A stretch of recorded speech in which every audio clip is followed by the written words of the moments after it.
Hello everyone, welcome to my series of A to Z of pregnancy. Today we are going to talk about epidural analgesia.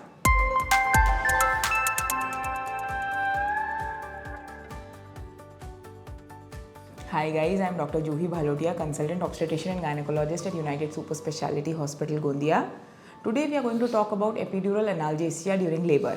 जब भी हम labour की बात करें तो सबसे बड़ी चीज़ लेबर के साथ एसोसिएटेड जो आता है उसका भय, उसका डर जो आ रहा है उसके दर्द के साथ। Indeed labour pain is one of the most toughest situation that any woman might have to go through her entire life. और लेबर पेन डेफिनेटली एक ऐसी चीज़ है जो सहन नहीं की जा सकती है। तो ऐसे इसमें क्या ऑप्शंस आज मेडिकल साइंस हमारे लिए प्रोवाइड कर चुकी है। सो इसमें एक गोल्ड स्टैंडर्ड टेक्निक है एपिड्यूरल एनाल्जेसिया की।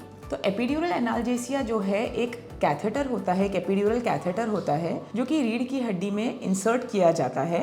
पीठ में ये एक epidural catheter through out your labour inserted रहता है।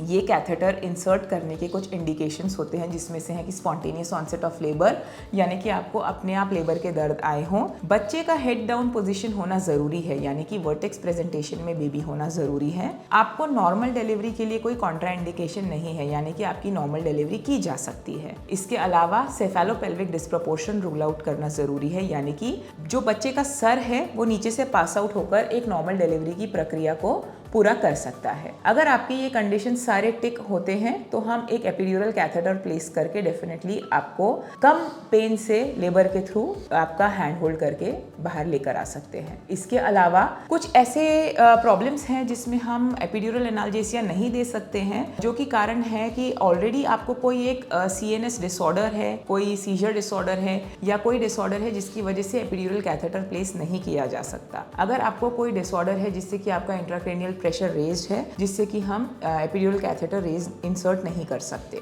इसके अलावा अगर कोई स्पाइन डिफॉर्मिटी है जिसमें एपिड्यूरल कैथेटर इंसर्ट करना डिफिकल्ट हो सकता है, ऐसे कंडीशंस में हम एपिड्यूरल कैथेटर इंसर्ट नहीं करते हैं। ये एपिड्यूरल कैथेटर इंसर्ट करने के पहले एक इन्फॉर्म्ड कंसेंट लिया जाता है जिसमें कि आपको बताया जाता है कि आपके साथ क्या होने वाला है। ऐसे इसमें हम पेशेंट को सीटेड पोजीशन में कैथेटर इंसर्ट करते हैं। सीटेड पोजीशन में पूरे पीठ को एक एंटीसेप्टिक सोल्यूशन से क्लीन किया जाता है और फिर लंबर रीजन में, यानी कि पीठ के लोअर हिस्से में निचले वाले भाग में एक कैथेटर प्लेस किया जाता है। ये कैथेटर के पॉजिटिव पॉइंट्स ये हैं कि आपको through out your labour your mobile, यानी कि आप अपनी मूवमेंट को बरकरार रख सकते हैं। लेबर के कॉन्ट्रैक्शंस, आपके पेट में कुछ कॉन्ट्रैक्ट हो रहा है ये जरूर महसूस होगा, पर उसके पेन का एहसास करीब करीब 70 से 80% कम हो जाएगा। इसके अलावा आप यूरिन पास कर सकते हैं, सेल्फ यूरिन पास कर सकते हैं, सेल्फ डिफिकेट कर सकते हैं। आपका आपके एक्सपल्शन पे कंट्रोल रहेगा, यानी कि जब आप सेकेंड स्टेज ऑफ लेबर में जाते हैं तो आपको एक्सपल्सिव फोर्सेस का एहसास रहेगा। सो ये एक बहुत ही सेफ, बहुत ही इफेक्टिव